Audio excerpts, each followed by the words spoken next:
Ngayon naman mga ka-nation, warning lang po. Fasten your seatbelts dahil mawiwindang kayo sa susunod na usapan ni Jaja at ang kanyang mga bisita sa Sari-Sari, etc.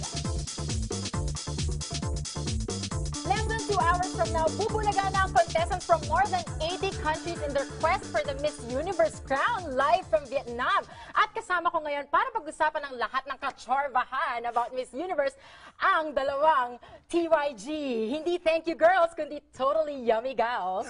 Correct. Kumusta naman dyan, Edwin, Edward, kumusta? Okay lang. Ma-beauty. Thank you for having us Yes. Well, ang today. balita ko, ikaw, mahilig ka daw sa Miss Universe. Talagang, Anong mahilig? ka? Hindi lang mahilig. Obsessed ako sa Miss Universe.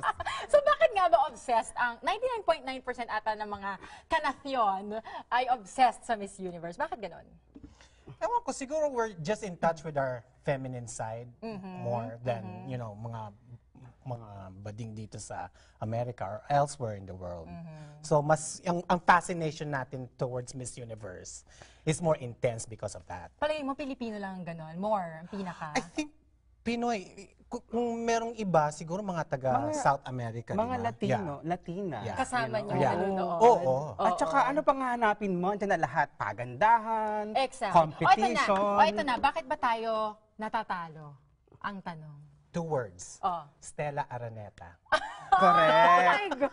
And one country, Seryo? Colombia. At bakit tayo Walang palagi results. nanalo Miss Photogenic? Ay, Diyos ko, dahil sabing dalawa. Diyos ko. Hindi nga. Wala akong ginawa kundi bumoto.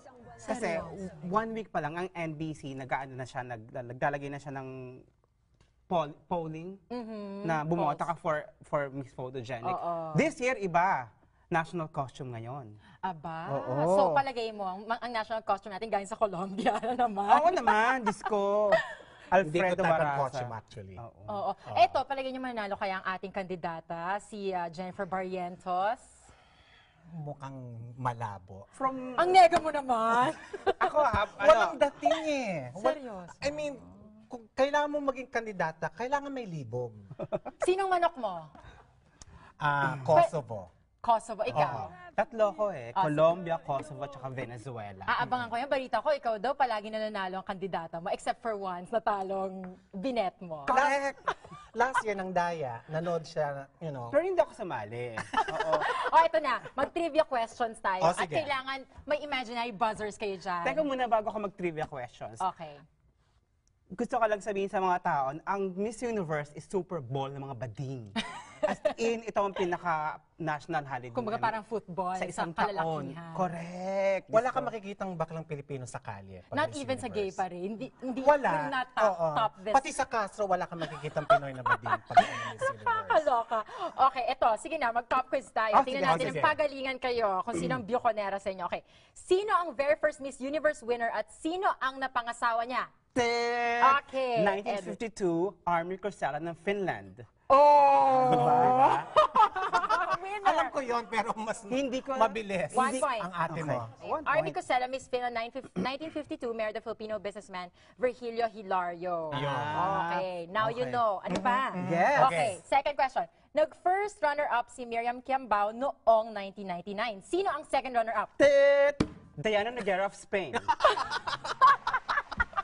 Yes. Talagang may ganun ah. Correct. Miss Japan Rio Mori is the current Miss Universe. Sino ang designer ng damit na sinuot niya sa evening gown? Gucci. Yes. At sinuot daw Nino din Nino. ni Oprah Winfrey. Oprah. Nakakaloka. Talagang ikaw exclusive Miss Universe fanatic Oo, ka ha? naman. exclusive lang. Wala akong pakialam sa mga ibang Okay, pageants. and for that, dahil ikaw, sino man nanalo sa inyo? Ikaw na ang nanalo. O, eto ang corona mo! At ikaw ang tawag sa'yo, I thank you, girl. Ay, hindi. TYG. First runner-up, ano? Okay, thank you so much, Edwin, Thank you. Edward. Thank you. Thank you. Salamat ulit. Mga TYG, always be pretty, witty, and gay. Diba? Happy. Okay, gather round.